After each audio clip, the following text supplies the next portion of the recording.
Dozens of Israeli soldiers and civilians are being held hostage as part of an unprecedented attack by Palestinian militants on Israeli territory. Tonight, rockets and airstrikes continue to rain down on Israel and Gaza. 1,000 civilians slaughtered in Israel. As the Prime Minister of this country, we must be crystal clear. The people who support Hamas are fully responsible for this appalling attack. We stand with Israel. Israel is a terrorist state!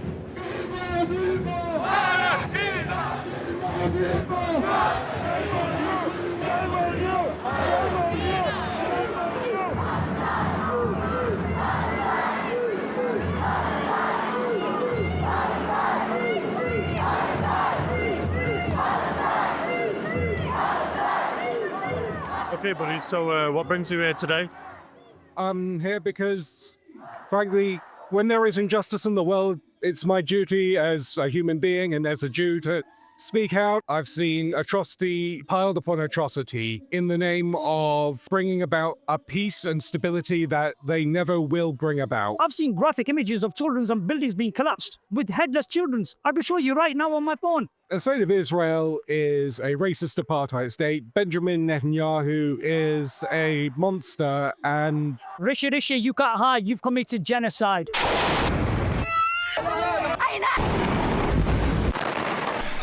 We're not on your side. We're on the people's side of the people of Palestinian. This is my side of the story. Rishi Sunak said, I stand with Israel. Even when Netanyahu was saying, I'm going in to kill every Palestinian in Gaza. That's disgraceful. Dear Starmer, you've lost all the votes. You will never get a Labour vote again. Cutting off power, cutting off water. Well, I think that Israel does have that right. I'm going to make sure I go out and campaign to boycott Labour. I hope this reaches far and wide. The Muslim community will not give you the votes anymore. Why do you think the West is letting this happen? it's in their interests mostly. Profits, nationalism, bloody-mindedness. It is the best $3 billion investment we make. Were there not an Israel, the United States of America would have to invent an Israel to protect her interest in the region. I think it's just easy to ignore when your allies do horrific things, when your trade partners, when your military allies commit horrific acts. So Elbit is the largest private Israeli arms firm. They make 85% of Israel's drones. They have 10, or they did have 10 outlets in the UK, but we've managed to close 2 of them down, so now they've 8. Palestine Action is particularly committed to saying that nothing has changed at the moment through writing to your MP. And so they've gone and they've looked at those factories, and their activists have gone, scaled up the roof,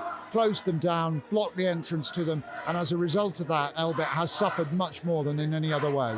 When the Palestinians are killed and bombed and shot to pieces, then these arms firms like to look at each other and go, oh, this is a good product. It's been battle tested in the field. That's tested on the blood of Palestinians. It's a way of them looking respectable that they're based in the UK. They hide under other firms' names. They were in the Ferranti offices in Oldham because they don't want to put on their windows Elbit manufacturers of death, do they? So what's our government's involvement with it? They've granted export licenses to Elbit so that they can ship their stuff overseas. And it's not only to Israel, but they do ship them predominantly to Israel. So those countries that are in favor of Palestine, I support them wholeheartedly. They are the best countries in the world. They have no prejudice in them. It's only the West that has a lot of prejudice to offer. Yeah. Colleagues, the United States is disappointed this resolution made no mention of Israel's rights of self-defense. Every member state should condemn Hamas's terrorism and cruelty.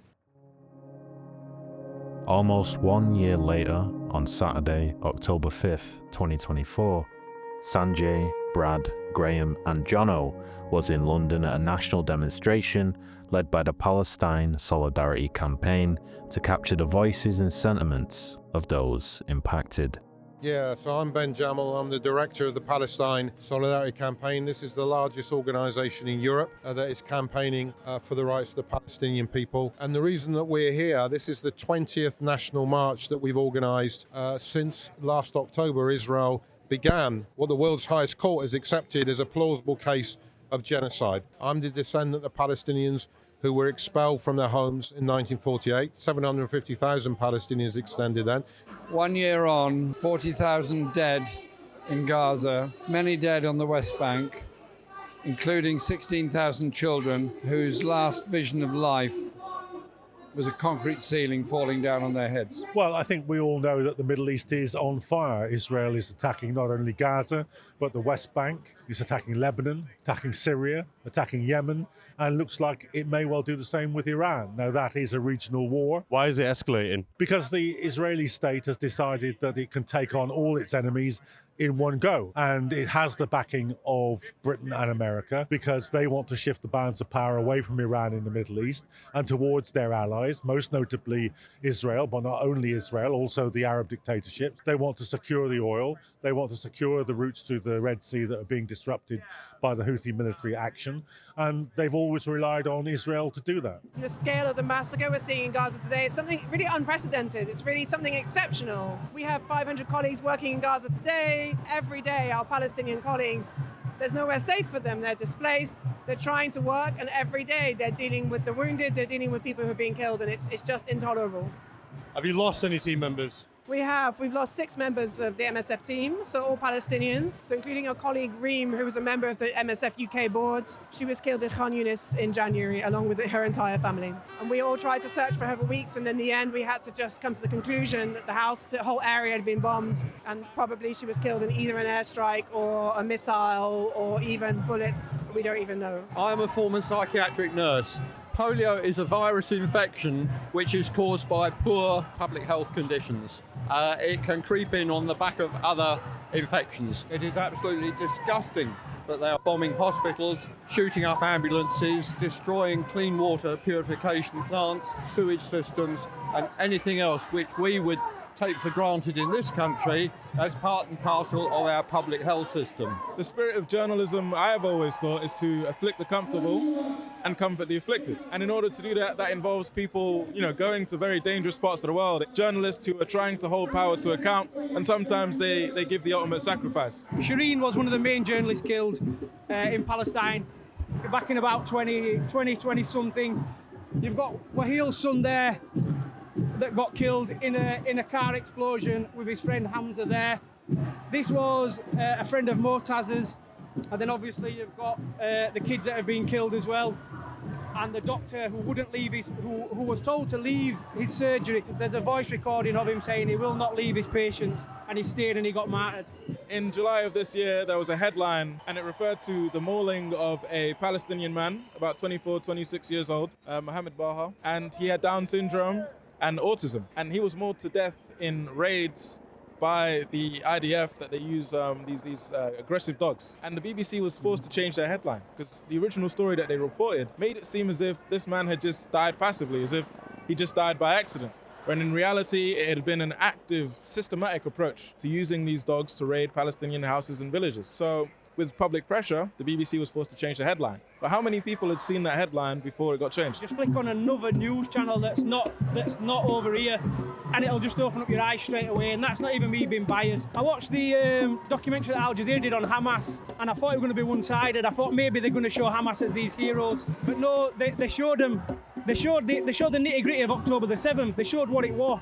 For me, the media over here, it's been like that for years. It's one-sided. You know it's one-sided. I know it's one-sided. Even they know it's one-sided. But when they're controlled by other controlled by, what do you expect? How many people saw in the aftermath of October the 7th claims and reports of Palestinian resistance elements committing, beheading 40 babies, which was proved to be untrue? That's not to justify or to explain away anything that Hamas did on the 7th of October, but it is to ask why there was such an insistence on manufacturing claims, on exaggerating claims as well, because that doesn't serve anybody well. That doesn't serve Israelis well. It doesn't serve Palestinians well.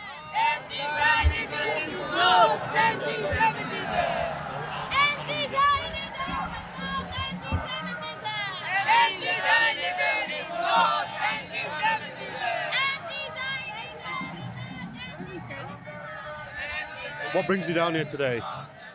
I'm one of several hundreds, if not thousands, of Jewish people who come on these marches quite regularly. We are outraged by what's been happening since October the 7th. I've got a sign that says "Down with Hamas, 710 never again," so I'm certainly not in favour of what Hamas did last year. I think they carried out an atrocity. But what Israel is doing in response is just collective punishment of innocent people.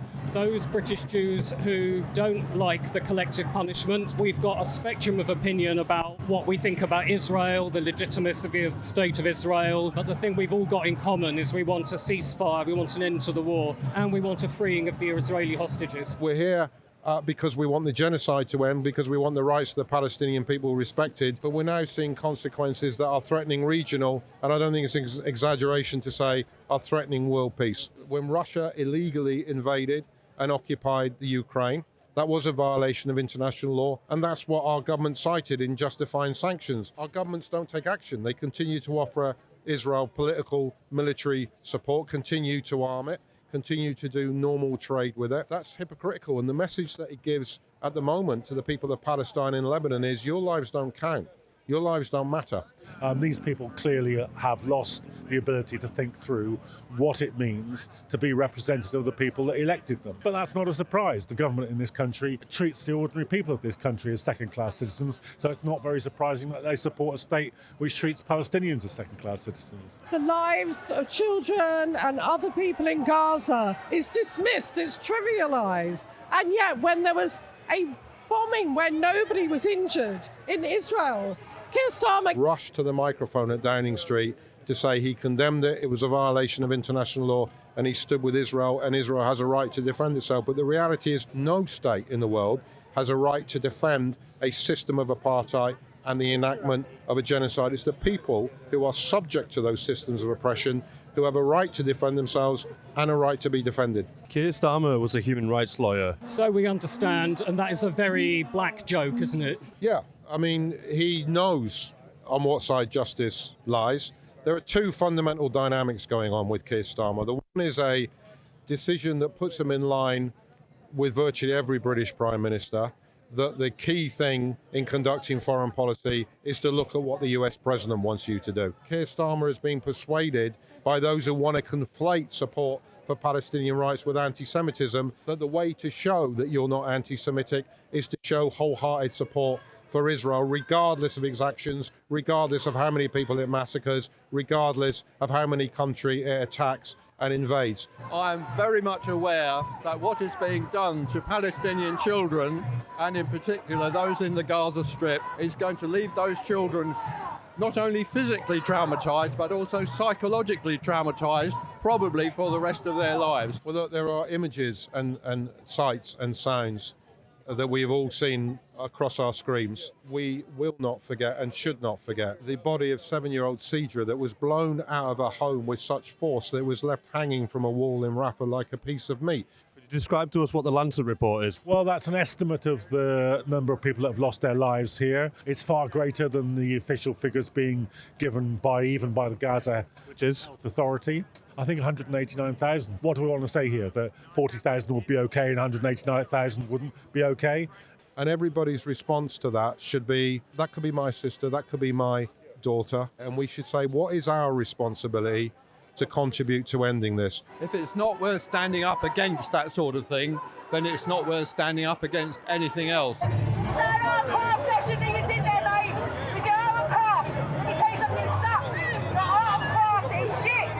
As Sanjay and Graeme hit the scene of the pro-Israel counter-protest, they were met with a cacophony of roars, shouts, and a tense line of police keeping the sides apart.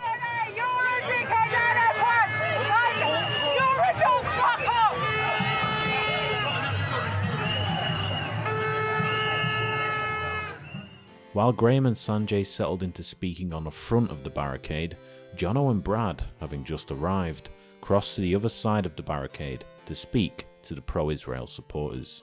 And what's brought you out here today? We are an organization that is standing for the hostages, the release of the hostages. And we stand by the IDF and Israel to fight to defend their homeland. And to stand up against the hate from the jihadists that seem to think that what Israel is doing is unjust. When all this started, I would say around October the 7th. We still can't believe 1 year gone. Some of the hostages, including babies, are still in Hamas captivity, so it's sad. What do you make of the fact that there is a pro-Palestine march on the anniversary of that attack? I think that's completely abhorrent. I think actually our tolerance for the weekly marches that they've been having since that time is very limited. The cost to the taxpayer is outrageous. We are dealing on the other side with people who are supporting publicly a terrorist organization. But I will not stand up as a British Jew and let people bash Israel and spread lies about genocide, because none of it's true. Everybody that is pro-Palestinian and pro-Hamas and pro-Hezbollah want what Hamas and Hezbollah want. Wipe out the state of Israel. That's why from the river to the sea means. From the river to the sea, Palestine will be free. Recently in Swiss Cottage, a 27-year-old man was arrested for publicly by using a megaphone saying the following words: I support the 7th of October.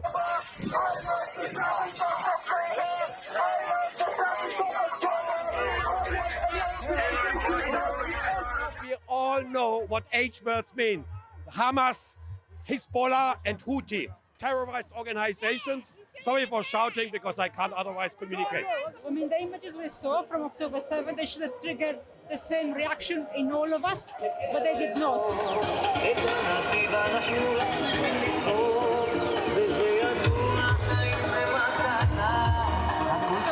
When I was your age, I read that a fanatic doesn't die for a cause, he looks for a cause to die for. And I'm seeing a sort of madness and a fanaticism. I'm very sorry for these people.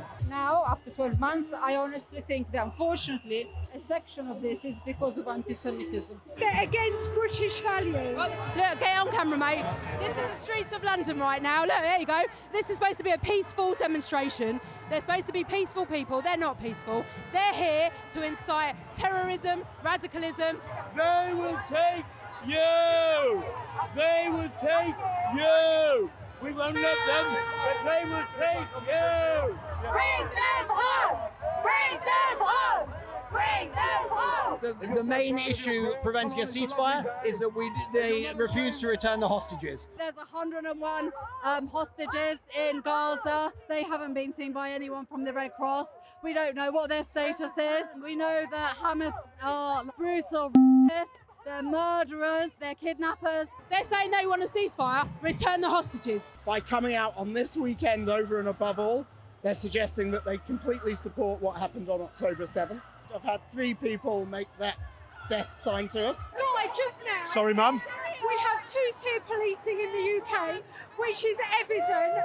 Every week there's one of these rallies. And they're all holding up 7s, saying to us 7th of October. They're doing that in the crowd. I've seen people slitting their throats at us, and I've also seen people making the triangle sign at us, which is a Hamas sign for a target, military target on us. Excuse me, bro, do you know why he's running in there? Why is he a terrorist? Because he broke the law. Sorry, sir? He broke the law. What did he do? Ask the police. They don't speak to me. He's a what? Terrorist supporter. Terrorist supporters of our streets. Terrorist supporters of our streets.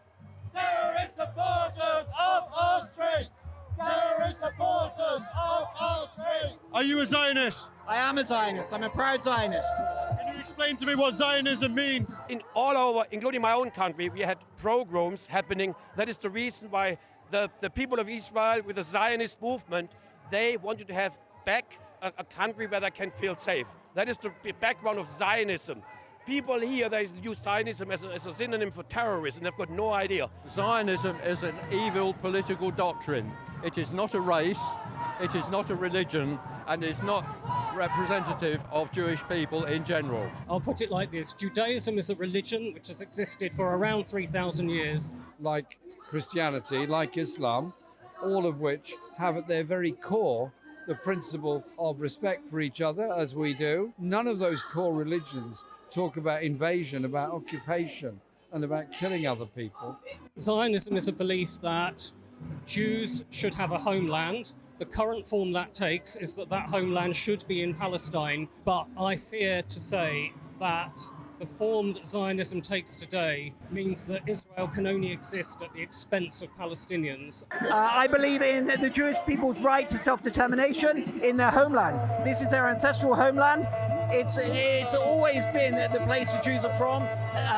The other side likes trying to erase that history, but there's so much history there, evidence of the history. And and I support both the Jewish people's right, as from a spiritual point of view, but also from a rational point of view. This is the only democracy in the Middle East. It's the only place where people are free to live how they wish to live, whether they're religious or secular. Whether or not you're Jewish, whether or not you agree with the policies of Israel, they should still have that right protected. Why the music? So this is to do with the massacre at the Nova Music Festival on October 7th. So this is the message that came out of that is that we will... Sorry. Oi! Oi! Oi! Man! In front of your fucking face! Hey!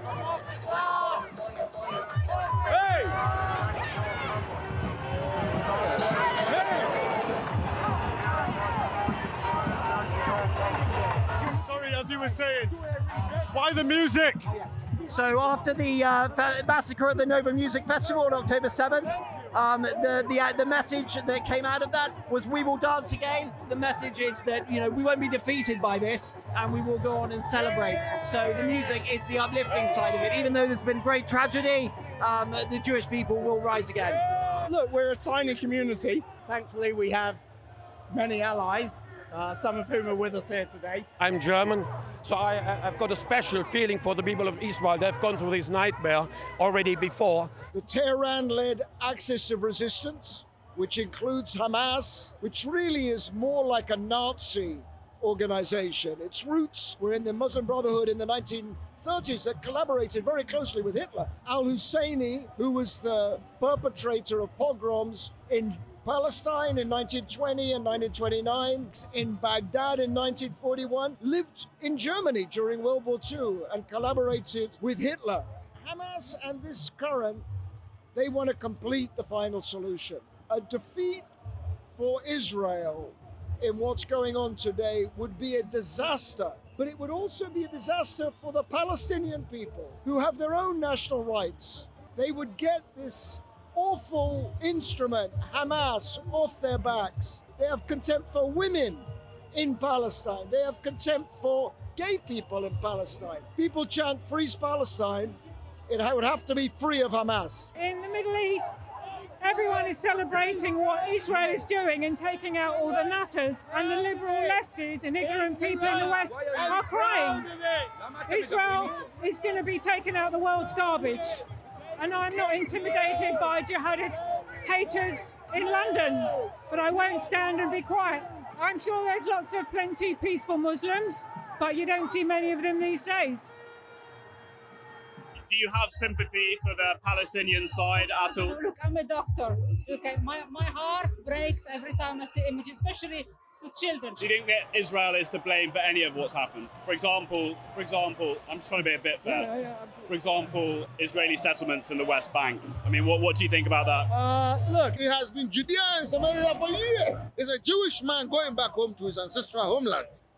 It's like an Irish American coming back to Dublin. Hey, how did he come from Dublin? Are you from Israel? No, I'm British. Have you ever been to Israel? Yes, many, many times, and it is a wonderful place to be. Have you ever been to Gaza? I'm not allowed in Gaza. If I went to Gaza, I would be killed. However, they used to come into Israel all the time because they were employed in there. All this stuff about apartheid is bullshit because they would constantly be coming in for their work permits all the time. Why do we need work permits? Because unfortunately, some of them were terrorists and they did come in and blow up. That's why they have the walls. I think the campaign for a ceasefire is a Hamas campaign. If there were a ceasefire before Hamas and Hezbollah, and I think their masters in Tehran, were sufficiently degraded, it would be a disaster. It would simply provide them time to do what they say they will not do, is to create 2-3 many October the 7th. That's what they say. نمسك به ونبني عليه ونراكم عليه. الوصية لازم نقدمها وحنقدمها مرة ثانية وثالثة ومش هذا حتكون طوفان الأقصى أول مرة، لا حتكون ثانية وثالثة ورابعة. On October the 6th, there was a ceasefire. Who ended the ceasefire? Starmer calls for a ceasefire. Biden calls for a ceasefire. These are all people with whom I have nothing in common. I'm a communist, but I don't consider myself left-wing. And these people, the left, has always had a deeply anti-Semitic streak to it. Corbyn was not an exception. He was part of a continuity. So I went to Auschwitz in April. What they did to the people was inhumane and disgusting and should never ever be done again. My name is Stephen Kaposh, and I am a child survivor of the Holocaust of World War II. I am here to protest against the genocide being perpetrated in Gaza by the apartheid and genocidal Israeli state, a racist state. And in the 21st century, that cannot survive in the long term. Quite a big chunk of my family who lived in the countryside, as opposed to Budapest, had been caught up in the deportations. 15 of them died in Auschwitz. So my family suffered greatly in the Holocaust. Gaza is completely devastated, and a lot of innocent Palestinian people lost their home in matter of an instant by these 2,000-pound bombs. IDF went in with a false aim. You obviously cannot liberate hostages by bombing. For the people that are still held captive in Gaza, do you think the Israeli government are handling their rescue properly? Oof, that's a really difficult question, to be honest. I don't know. Just in terms of... I cannot say yes. The Israeli military accidentally shot and killed 3 Israeli hostages. Officials say the hostages approached the surprised soldiers shirtless while waving a white flag in Gaza. I don't know what I would do if I was Netanyahu, to be honest. I don't know. What I see in Gaza resonates with the original experience, which I've never forgotten. And it's very painful to see many of the things that we have suffered as Jews during the Holocaust is revisited and repeated on the Palestinian people. I think in the end there will be a one-state solution, and all these illegal settlements at one point will have to be dismantled or handed over to the Palestinians. At all costs, we must avoid World War III, which I think, if escalation continues, either in the Middle East or in Ukraine, then the most terrible outcomes could happen with World War III. So an immediate ceasefire must be the aim of everybody all around the world.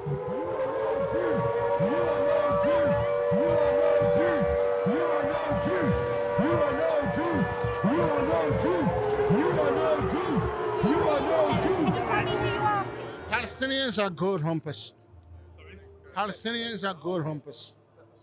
Yeah, that's what I like to say. Who's this? He was an IDF soldier. He was killed by Hamas. Thank you. Did you know him? Yes, we knew him. Who was he to you? A friend. Yeah. The mullahs are going to pay for this. Thank you.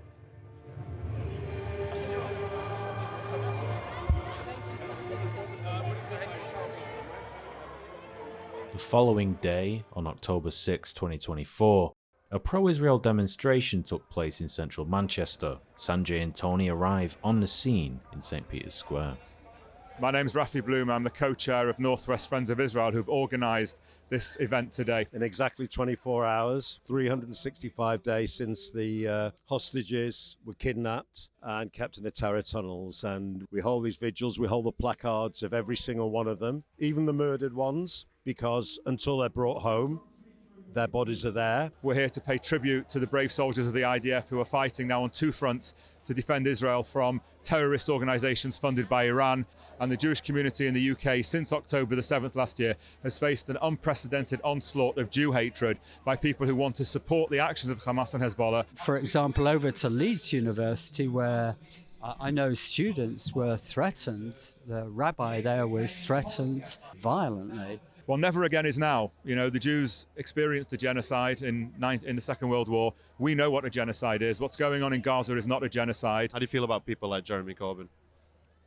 Jeremy Corbyn shows his true colours because Jeremy Corbyn never speaks about the hostages. He never calls for the immediate unconditional release of 101 babies, children, men and women held in the terror dungeons of Gaza. The best way of getting the hostages back is a ceasefire. The best way of getting the hostages back is a political settlement that engages with all the countries of the region.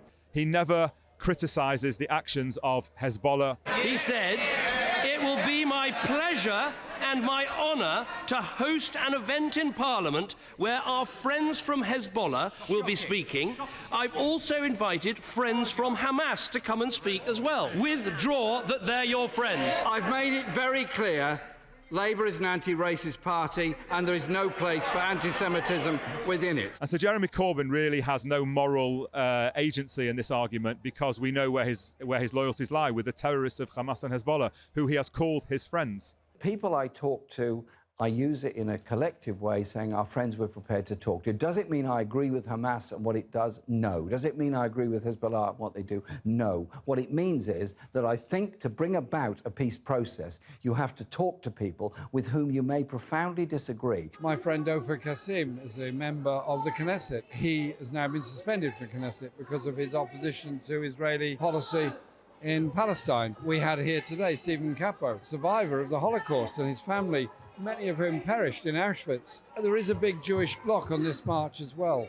This isn't about ethnicity and race. This is about human rights and justice. Your opinion on Netanyahu? So, pre the 7th of October, I would demonstrate against Netanyahu, who wanted judicial reform, which I didn't agree with. And I also did not respect some of the corruption charges he's been accused of. However, there is no better leader today under these circumstances than Netanyahu. He knows what is right for Israel. He is our Churchill of 2024. My elder daughter has, for the last 7 years, been involved in peacemaking. She has worked for the Geneva Initiative. 50% of the employees are Palestinians and 50% of the employees are Israelis, with offices in Tel Aviv and offices in Ramallah, and where there are young people, my daughter's age, in her 30s, who genuinely want peace. But we're faced with a very dangerous enemy, which is Iran, ultimately Iran.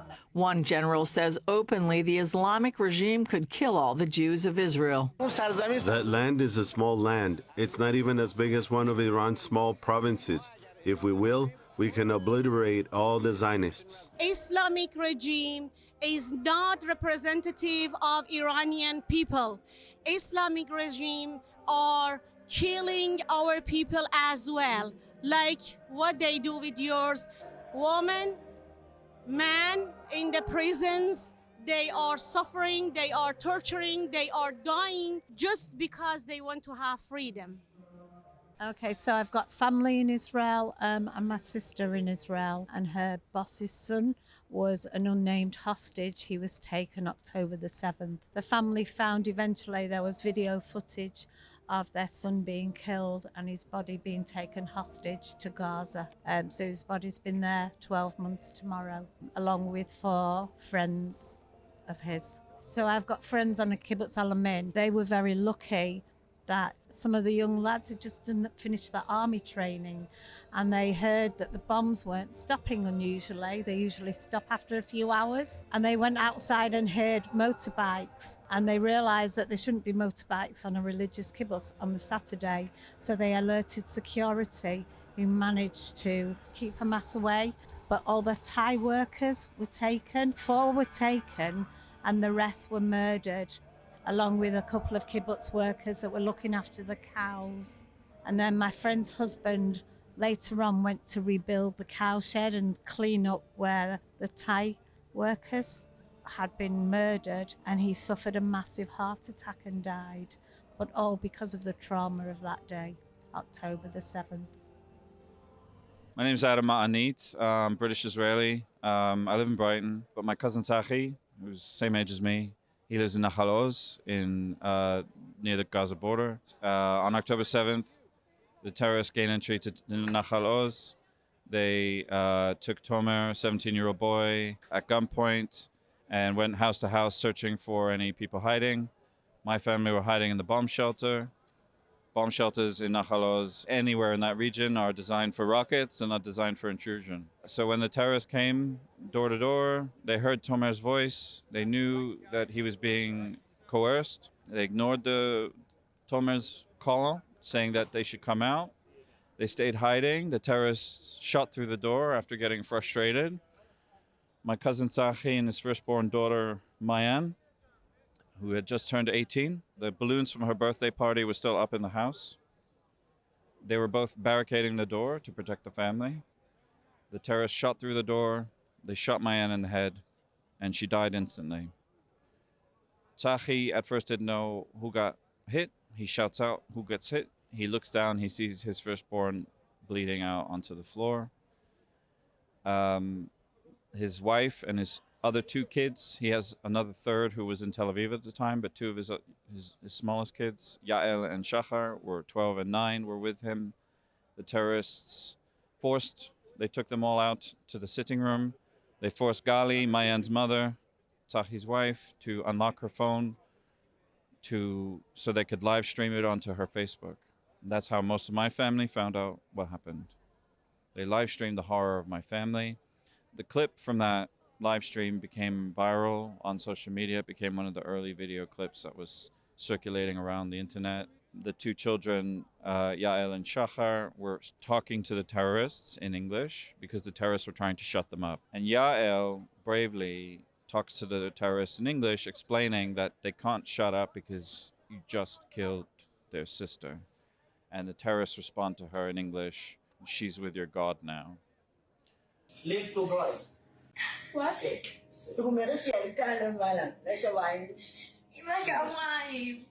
After a couple of hours of being held in the house, the terrorists kind of used that house as a base because it was so close to the entrance of the community. They brought the neighbors, the Miran family, over with their two small children, Alma and Roni, they're 1 and 3. Eventually, they took Omri and Tzachi to Gaza. They frog marched them barefoot. The only time we've ever seen anything was when Hamas sent a video, psychological kind of warfare type video, where they kind of taunt us with the hostages. And we saw Tzachi in one of those videos where he was looking very gaunt and pale and thin and bleary-eyed, but alive. But they say in the video that he's dead, but we don't ever see the body, so we're presuming he's still alive, and they're just trying to torture us. I've met several world leaders. I was in the UN last week. I met several dignitaries. I was in 10 Downing Street last week. I met the Prime Minister and the Foreign Minister. I say the same thing to every world leader. I say it to myself. I think none of us have done enough. You've not done enough. My Israeli government hasn't done enough. My British government hasn't done enough. The United Nations hasn't done enough. And we know that because they're still not back. If you want to talk about all of the other things that people want, ceasefire, aid, peace, 2 states, whatever, none of that's possible without the hostages being returned home. And the reason why they're not home yet is because people have been stuck in this idea that everything has to be bargained with. My cousin is not a bargaining chip. The 101 hostages still held in Gaza are not bargaining chips. They're human beings. They're fathers, their sons, their brothers. While I'm a steward today, so as I'm marching, a Palestinian girl ran towards us to try and disrupt the meeting, and I stood in front of her, didn't touch her, just stood in front of her, but tears were pouring down her eyes, and I actually felt empathy. Even though I was angry that she was trying to disturb our meeting, I felt compassion because those tears were genuine tears, and I really did understand that and respect that. And I do feel, for her, particularly because she probably has family and what have you. How do you feel about the civilian casualties on both sides? It's absolutely tragic. It's absolutely, How does it feel when people say free Palestine to you? It depends on the context, and it certainly depends on what they mean. We often hear it when we're doing our memorial service in Brighton. We do a memorial service every day at 6:30 in a public park. While we're doing that service, someone might cycle by, sometimes with Deliveroo gear on, and say free Palestine at us. Now that just doesn't feel like actually a genuine kind of moment of dialogue. That sounds like abuse and harassment. That's there to intimidate us, and we're not going to be intimidated by it. Should they return the hostages who have been kept there? Should they return the children? Simple. Yes or no. Don't evade the question. It's a yes or no. Give her a chance to answer, everyone. Should we return the hostages? I just personally believe that centering everything on this discussion will hang. No, this is why we answer it. No, why no? Why no? Supporting the tunnel-dwelling That's terrorists who disgusting. murder children in their cribs. Can I ask a question? Yes, go on. How do you stop killing on both sides? Well, very easily. They need to get rid of this dangerous ideology of Islamism that they think every Jew is a cyborg enemy. They do not value Jewish lives the same way they would value, say, an Arab life or a Muslim life. They just don't value it. If Hamas and Hezbollah would lay down their weapons, there would be end of it. That would be the end of it. The Jews wouldn't kill anybody. Imagine if... You're a fucking embarrassment. You're a disgrace. You're from here. You're not from there. You're nothing to do with this. There is assumptions being made, and the question that's being brought to me is, do you agree with Hamas? And it's like, but that's an assumption based on just carrying a Palestinian flag that just represents the Palestinian people as a minority. And simply me standing here with a Palestinian flag is enough to inspire all of these people to go against me. To me, that says there is more Islamophobia and prejudice against Palestinians, of which people assume that I'm here supporting a terrorist organisation. I'm also Jewish myself, and personally, I have my own perspective that is also along the lines of Jewish anti-Zionism. And actually, if you look at religious text in Judaism, it actually argues that, we're not even meant to go to this area known as Israel until the Mashiach has come. And I don't know about you, but the Mashiach has not come. And I would still disagree with that on a fundamental cultural premise. I do not agree that the Jewish people should take the seats of colonizers, which was Britain and France, who took seats of colonized land in Palestine, then after World War II exploited Jewish suffering during the Holocaust to make us defend their colonial interests. Do you feel like communicating with the other side would actually be a step towards peace? Communication is the way, but how do you stop the hate? How do you communicate with someone that really hates someone else for a religion? 3 weeks later, on Halloween night, I joined Sanjay and Graeme at a debate held at Whitworth Hall, hosted by the University of Manchester. The event featured Rafi Bloom, co-chairman of the Northwest Friends of Israel and director of fundraising for the Federation of Jewish Services, versus Abdullah Al-Andalusi, co-founder of the discussion forum, the Muslim Debate Initiative. And there seems to be a protest going outside between pro-Israeli folk and pro-Palestinian folk. Let's have a look what's going down. Why we are here? Why are you? Traitor. You're a fucking traitor. That's what you are. Traitor. Go live in Gaza. Go to Gaza. We are here. Hamas finish and Hezbollah finish. Hamas finish. Hezbollah finish. Hamas. There's no Palestine. No, Judea and Samaria. It'll never be free. It'll never be free. It's ours. It's ours. It's ours. Pakistan will be free. Pakistan will be free. I actually felt empathy, even though I was angry that she was trying to disturb our meeting. I felt compassion because those tears were genuine tears, and I really did understand that and respect that. Pakistan, free. Guys, can I? The world is full of shouting at the moment, and the loudest are certainly being heard. But let's endeavor to take a different approach. Sometimes the most radical thing we can do for another human being is to listen.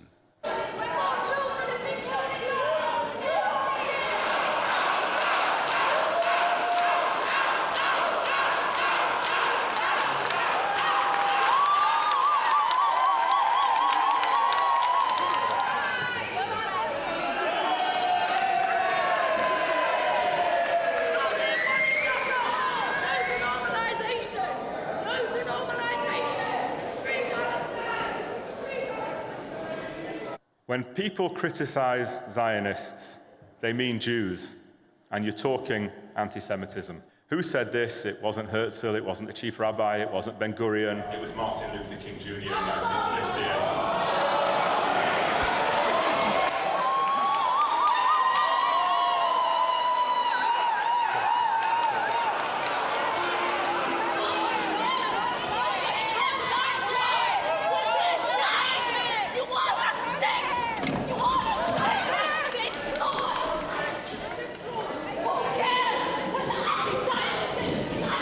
All the time, from those who seek to delegitimise the state of Israel, and in many cases seek its destruction.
I would like to actually have heard their side of their viewpoint and what seems adamant. If you can't have a conversation here, what chances are in the Middle East? Here in Manchester, you can hear this, and it's a very sad state of affairs. Someone just stepped on my foot, and I asked him to apologize. He said no. He came up to my face, and what are you going to do about it? Brother, I'm not. That's what he said. That's violence. I'm sorry that happened to you. I'm just trying to understand. It's problematic. What? He literally stepped on my foot. He like stamped on it. This won't convince people. From the river to the sea. Let me refute that. We have to draw the most attention to the counter-argument. Pro-Israeli then. Sorry? Support Palestinians. Yeah. Don't go supporting and platforming. I'm not. I'm here to expose them. I'm here to expose them. I'm here to expose them. All right? Shouting won't convince anybody. We have to get those on the fence. Right? We have to win the public debate. Shouting's not gonna is hurting ourselves. Right? Let me intellectually refute him. Because all you're doing is actually your own goal. Right? They're gonna use this to say, you don't want to debate because you got a weak argument. That's what they're gonna say. Right? I'm here to show the opposite. We got a very strong argument. I'm here. We won't be disrupting you, I promise you that. We will not disrupt you, because it's not what we do. I've come to be educated, and I want to hear your side of the view. I want to hear your side. Came with an open Sorry guys, the debate's been cancelled. The police have just told me. What? Oh, well done. Well done. They must be so proud of you.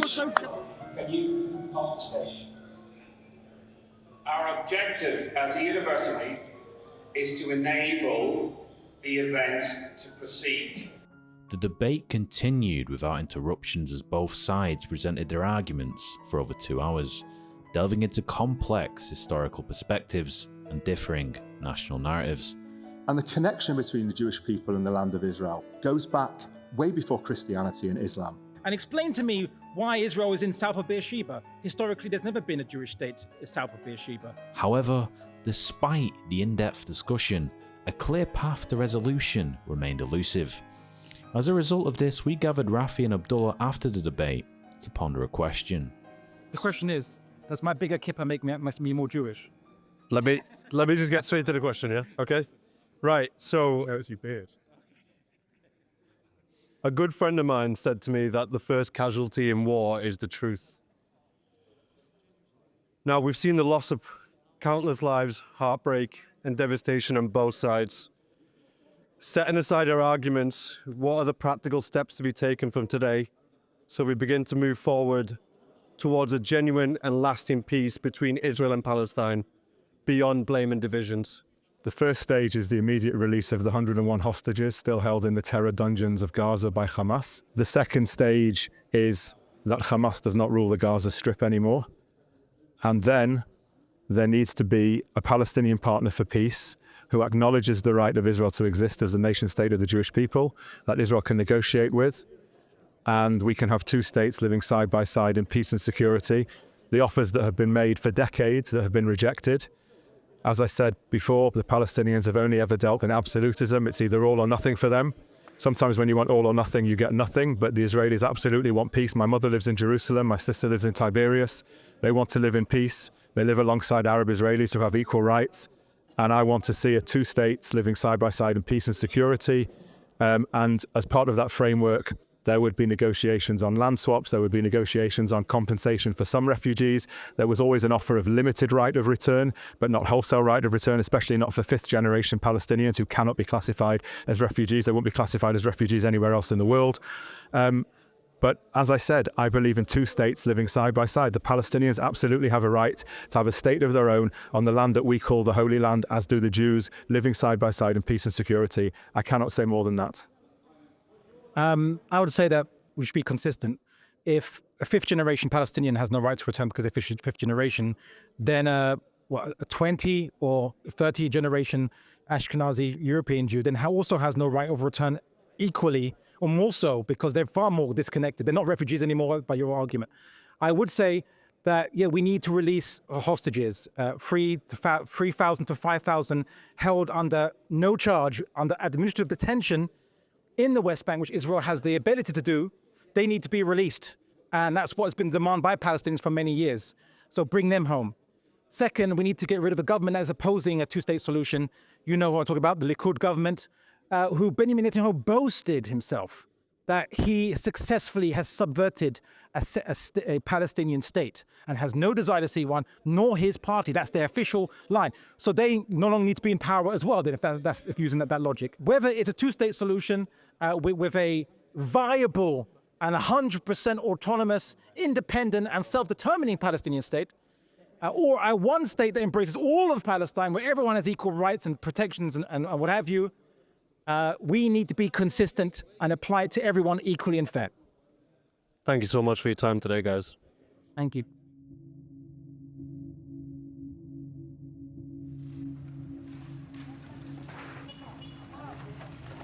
I came around 7 a.m. at the morning. Everything was destroyed inside I have a studio. I'm a photographer. The bombing, it hit the exchange. I don't know how I'm gonna recover from it. It is a place, working place. It doesn't have any factories, so they can say it is for Hezbollah. There is no clue why they did it. We are so lucky. We will rise again. My loss is materials. Others, they lost families, sons, fathers, daughters. I can at least recover from this, but for the other families, they can't recover and take back the beloved ones that they lost in this war. Israel proved itself in this war. It can be untouchable. As you know, the Jews are controlling everything. They are smart, they are hardworking people, and they want to control everyone and put them to be as slaves for them.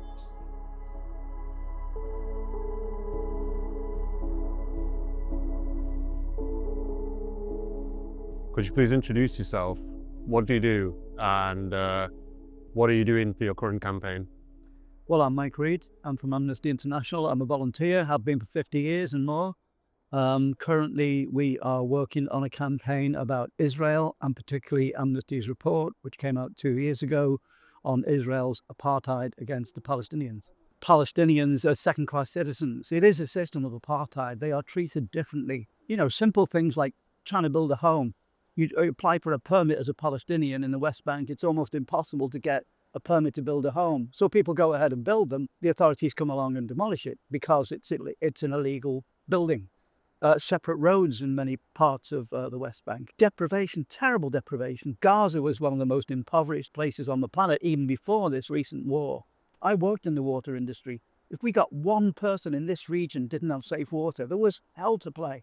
Our volunteers, have been out on the streets of Manchester every week with a silent vigil every Friday for the last 56 weeks, I think it is now, to mark our sympathy, empathy with the people who are suffering, both Israelis and Palestinians, since October the 7th, with those terrible attacks by Hamas and the terrible response by Israel that slaughtered over 40,000 people. This is not the first war on Gaza. This is about the third major assault on Gaza by Israel. In response, I have to say, many times in response to attacks by Hamas. Hamas would say they are defending themselves against this oppression that I've described. Where Amnesty comes in on that issue is to say that, yep, Hamas does have the right to defend itself and to oppose occupation. They're an occupied land. But Hamas, in opposing Israel, which it has a legal right to do, should not be itself committing crimes against humanity, should not be breaching international law, should not be targeting civilians. And it does, and it did on October the 7th.